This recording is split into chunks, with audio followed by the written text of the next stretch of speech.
make me feel so guilty.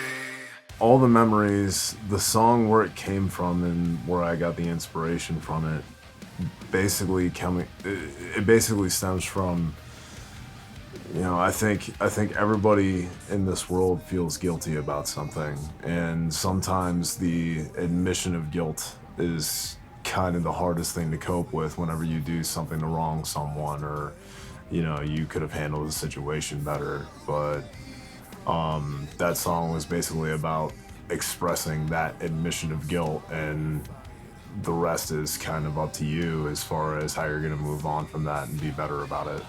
I've kind of got, just with the lyrics themselves, personal connection, because, processing the past is always hard. So it's difficult to work through it. Music is a good way to do that. So the inspiration for this song, I really just wanted a powerhouse kind of rock track. When I came up with the original guitar riff that turned into ba ba da da da da da, that kind of thing, I was really thinking kind of like Breaking Benjamin, like 2000s rock-esque. That's kind of where my thought process was going. And the verses, I really wanted some ambience on the guitars, like with some delay. Like I was trying to think like Spirit Box, like that kind of thing, because I've really been into that band a lot lately. I mean, yeah, mainly it's just one of those things where it was just a very big difference from what we have normally been writing or done in the past. Been with Trent a long time, and we haven't really been much on the heavier side, so like this is definitely a kind of a stretch from what I'm used to with this band. So I was definitely really just excited just to be able to do something a little bit more heavy, a little bit more energetic.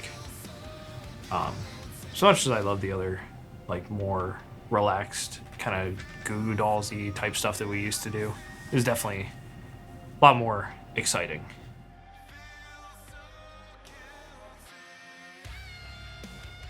Danny Coleman is, you can even ask any of the bandmates. I honestly think music production is literal witchcraft. I have no idea how any of that stuff works, and I've always just been, kind of the singer-songwriter kind of musician. I never really dealt with recording anything, so I had to rely on a whole bunch of producers.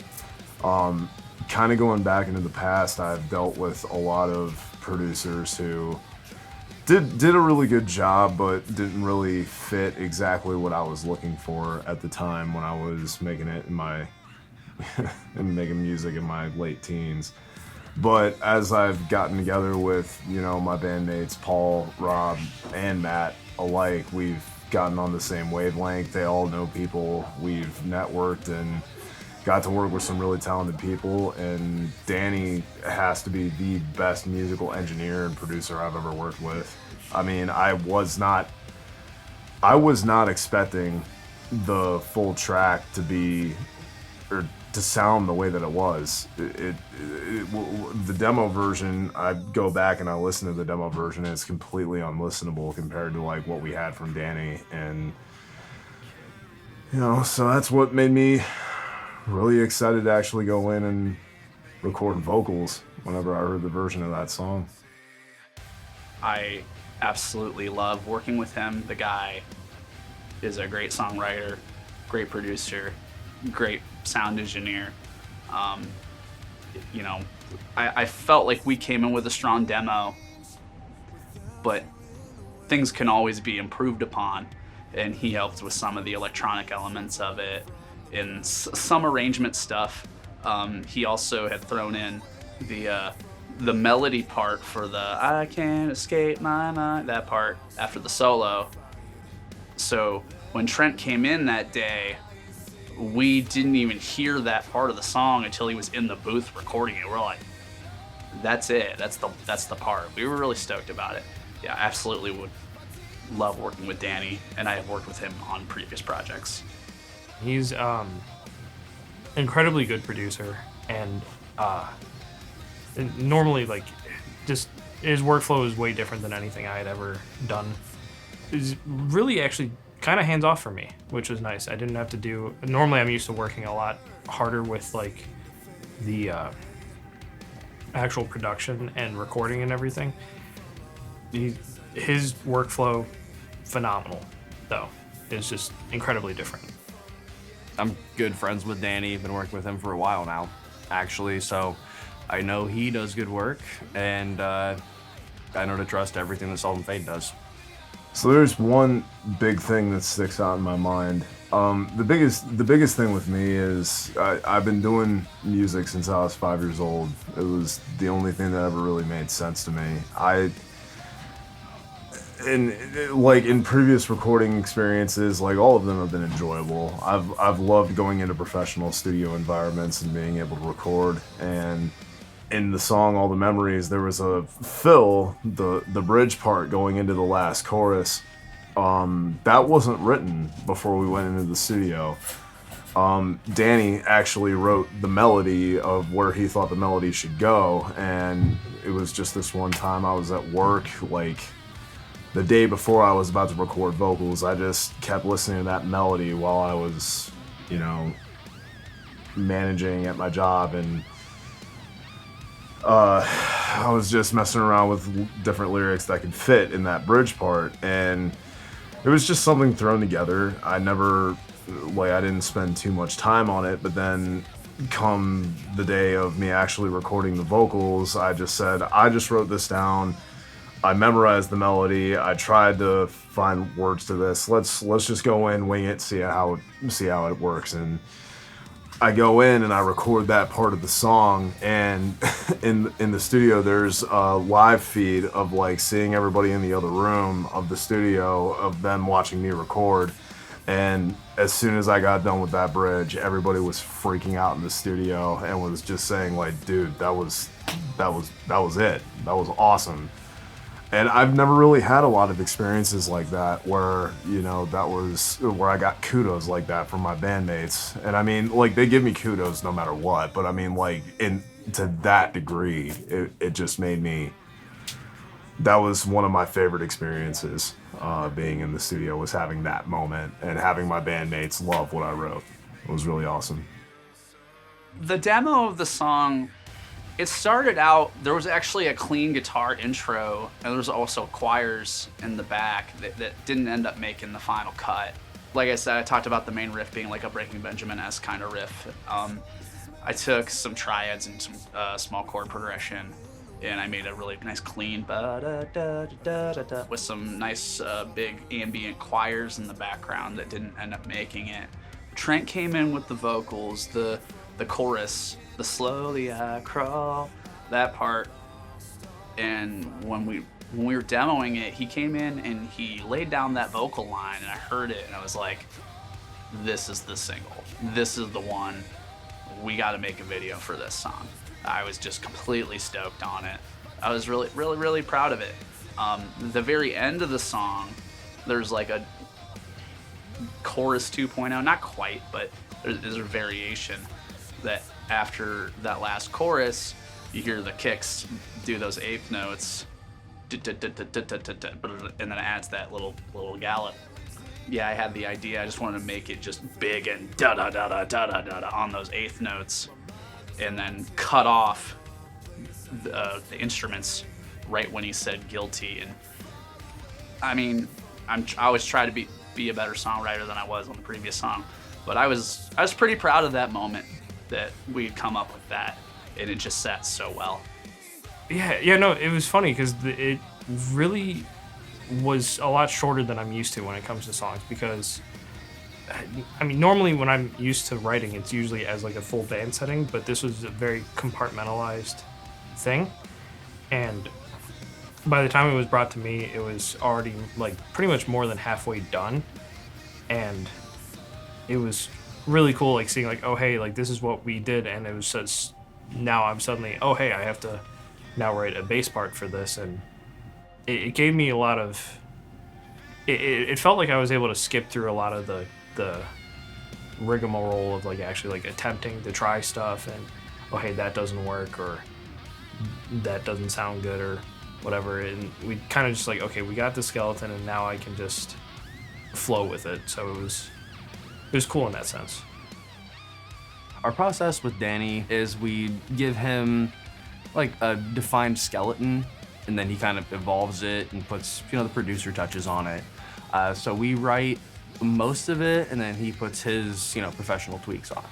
And that's usually how I've worked with him in any capacity, is him putting his own twist on things.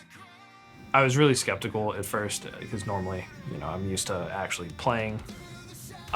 With this, there's not as much of that as I was expecting, and honestly, it was weird. But once again, I do really like the process, and it kind of opened my mind to a lot of like, oh hey, this is kind of like a new way of doing things. It took a little while. There were some speed bumps with the writing process, honestly, with all of us, except for Matt, because, well, really he just knows how to flow with everything. And when it eventually came together, you know, with Danny, everything just worked out really, really well. We all liked the changes and everything that was added.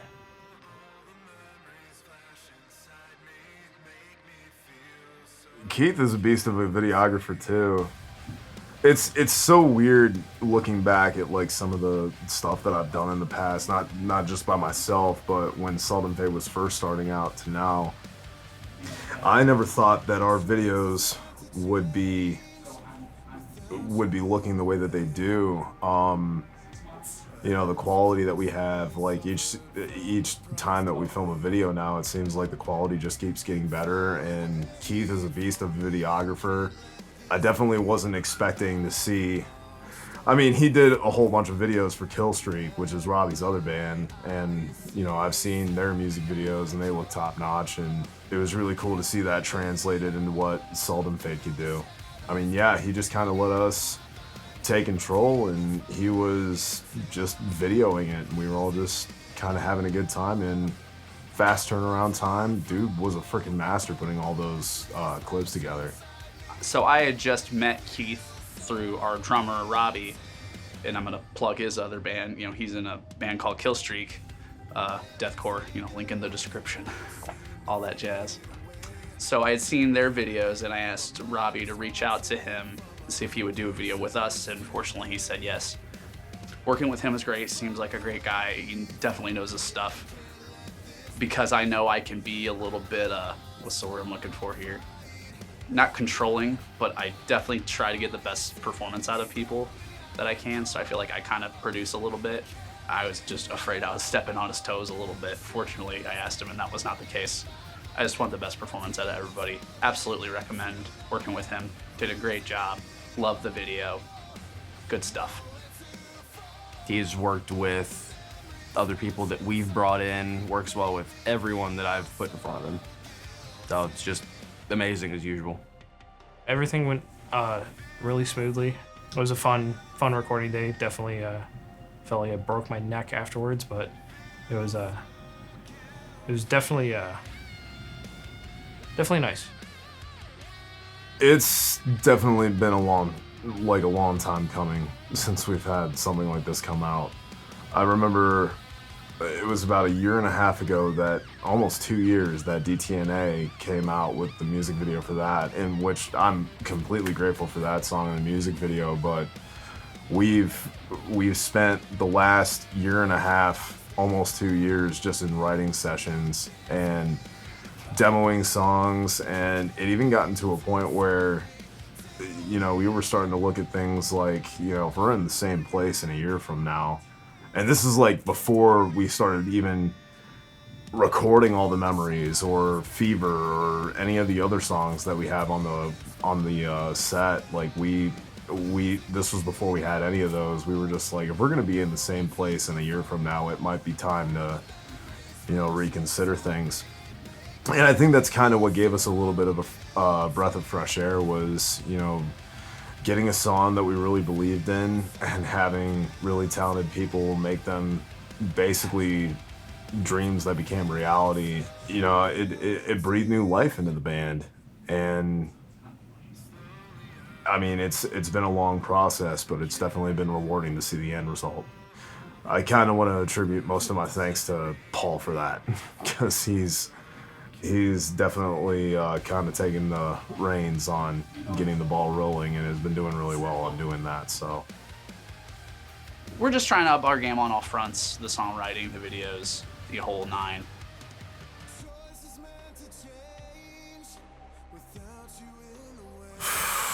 Oh God, man, there were so many struggles getting up to this point. And I think a lot of songwriters get into this funk of writer's block, and just the fact that there were so many ideas that I came in with for this song, and then a couple of them didn't work out, and then you start to have that motivation of like trying to keep something going just so that you can have something that you love to do to keep yourself happy. Like that's like your motivation, you know, as far as living in such a busy society. You do what you need to do, and that kind of motivates you. But I think the biggest struggle was just the writer's block, and that kind of made it hard to see the light at the end of the tunnel. So it gets really discouraging, because the ironic thing about writer's block is you write all the time. You just think everything sucks, and that's what kind of holds you back a little bit, I think. But whenever Paul, Matt, and Robbie and I got into the same room recording this demo, we were like thinking about like how the demo was sounding so far, if it sounded too gothic, or you know, and you know, we have Paul saying, don't worry, it's not going to sound like this when we hand it over to Danny, it's going to be, you know, monstrous. And I was thinking like, okay, well, I mean, I don't really know where to go with this song. So it was just a huge thing of writer's block and trying to figure out what direction the song was going to go. Usually my songwriting process is there's just an idea that pops into my head and the words just flow out. One night where I was just really humming out the melody and figuring out, you know, what words to put where and what exactly I wanted to express. And luckily, whenever I sat down and actually did what I needed to, it all flowed together the way that it needed to. So I'm just really grateful that I had that little minute of inspiration for it, because it definitely a boost of confidence that I needed. There isn't really a whole bunch of things that I can really relate to the lyrics specifically. I kind of wrote them more in like a broad sense, because like I said, whenever you're writing songs, you kind of want to have each lyric be as relatable as possible for people to keep coming back to listen to. So I mean, I hope that you all can relate to all the memories in some way and can deal with your guilt in a positive manner and learn from your mistakes. Make yourself better. That's the message.